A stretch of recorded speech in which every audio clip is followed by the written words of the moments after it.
Baik, izinkan saya memperkenalkan nama. Perkenalkan nama saya Esmeralda Feksana Wekla dengan NIM 2024-31046. Di sini saya akan membuat video UAS saya dari kecerdasan buatan kelas D dari dosen Bu Evi Yosrita SSIM.com. Baik, di sini ada nomor 1, di mana kita disuruh mencari satu pakar, dan pakar yang saya ambil adalah mama saya sendiri, yang dimana profil pakar itu ada mama saya, Devi Kolimon, nama perusahaan usaha mandiri atau rumah tangga, unit kerja sektor kuliner dan manajemen operasional, bidang kepakaran, pengolahan bisnis kuliner, dan manajemen waktu, lama waktu usaha 5 tahun berjalan. Baik, di sini bagian yang B itu ada list pertanyaan dan hasil wawancara kasus. Nah, di sini ada beberapa pertanyaan. Apa masalah yang paling fatal dalam bidang usaha? Dampak kasus, apa akibatnya jika masalah tersebut dibiarkan? Gejala dan indikator, itu ada dua, bagaimana cara mengetahui bahwa masalah tersebut sedang terjadi?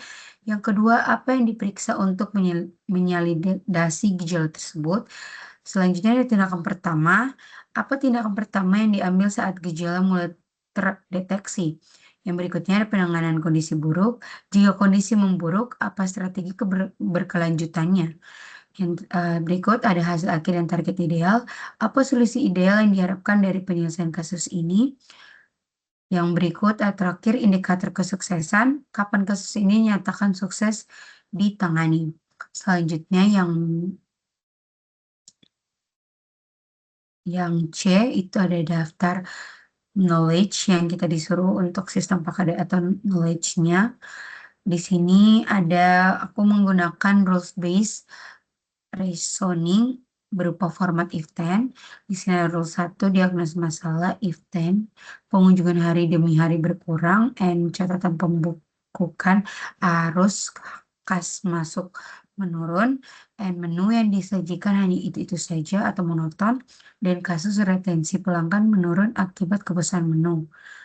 Terus kedua itu tindakan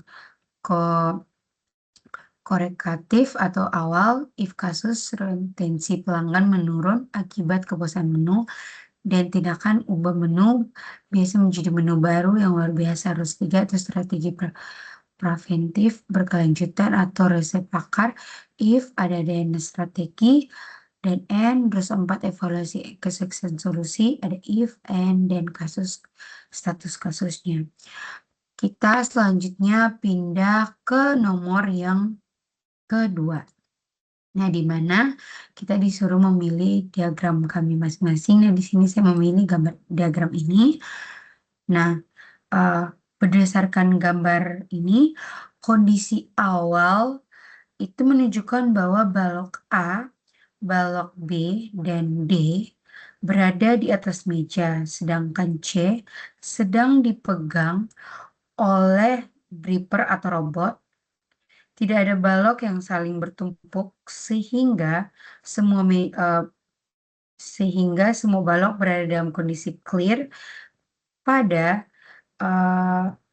representasi predikat on A meja, on B meja, dan on D meja bernilai true.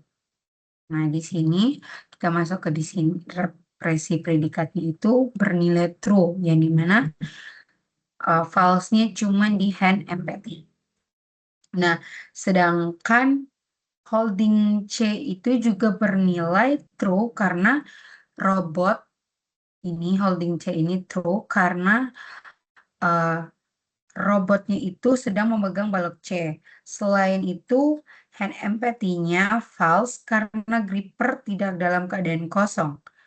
Grippernya itu ini tidak dalam keadaan kosong karena kondisi ini menjadi initial state yang akan digunakan sebagai dasar robot untuk melakukan aksi selanjutnya. Nah, di sini ada kondisi awalnya di mana gripper lagi menggunakan C sedang dipegang. Setelah itu ada A, B, dan C. Nah, di sini selanjutnya itu ada meja. Nah, di sini kondisi awal menunjukkan bahwa robot sedang memegang balok C seperti yang sudah saya jelaskan tadi.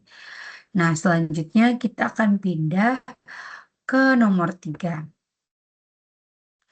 Nah, di sini ada nomor 3.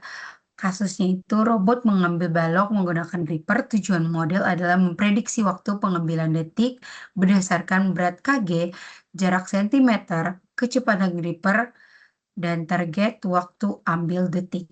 Ada data setnya itu 30 data ada di sini, dan saya akan menunjukkan yang berada dalam Excel-nya.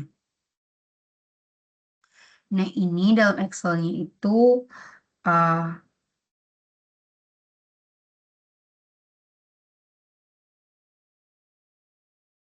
nah, sebelum itu maaf, kasus ini yang saya pilih adalah memprediksi waktu yang dibutuhkan robot untuk memindah kotak berdasarkan kondisi kotak tersebut. Nah, karena data sudah memiliki target waktu, setelah itu ada target berupa angka, detik, sehingga termaksud supervised learning dengan algoritma regresi learning linear. Nah, di sini penyelesaiannya itu adalah saya memasukkan seluruh data ke dalam Microsoft Excel, kemudian menggunakan mode regresi linear yang memprediksikan waktu perpindahan. Nah, di sini ada penjelasan terdapat persamaannya, yang dimana ada Y, itu Y 08, dia bisa dilihat ini kita dari row-nya ini, itu ada 08, 0,8 itu berat, setelah itu 0,05 itu jarak, 0,2 itu tadi kecepatan grippernya. Nah, selanjutnya semakin yang 0,8 itu semakin berat kotak waktu semakin lama. Kalau yang 0,05 jarak, semakin jauh jaraknya waktu makin bertambah. Nah, bagi untuk minus 0,2 itu atau kecepatan, semakin cepat robot bergerak, waktu menjadi lebih singkat. Nah, penjelasan yang untuk rumus Excel-nya ini adalah di sini ada row C2, C2 itu bisa kita lihat ini, C2 itu ada di berat kg-nya, setelah dikalikan dengan 0,8 yang artinya itu beratnya. 0,8 itu berat, setelah itu kita ke D2 yang dimana jaraknya. Nah, jarak di sini itu 0,05. Setelah itu kali 0,05 kan, kita kurang. Tadi setelah tambah kita kurang ke E2-nya yaitu kecepatan yang dimana 0,2. Setelah itu kita tambah ke rumusnya 2 titik koma 2. Nah, jadi menghasilkan seperti ini. Begitupun selanjutnya dengan yang waktu atau detiknya. Selanjutnya kita menggunakan rumus yang sama. Kita tambah dari berat tambah ke jarak. Setelah itu kita kurang dari kecepatannya. Metode ini mungkin itu saja yang saya jelaskan. Metode ini tuh digunakan untuk memprediksi waktu pemindahan kotak berdasarkan berat, jarak, kecepatan.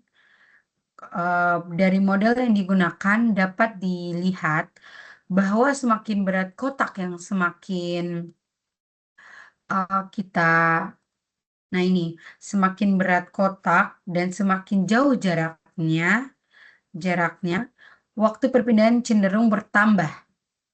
Nah, sebaliknya semakin tinggi kecepatan robot, waktu yang dibutuhkan menjadi lebih singkat.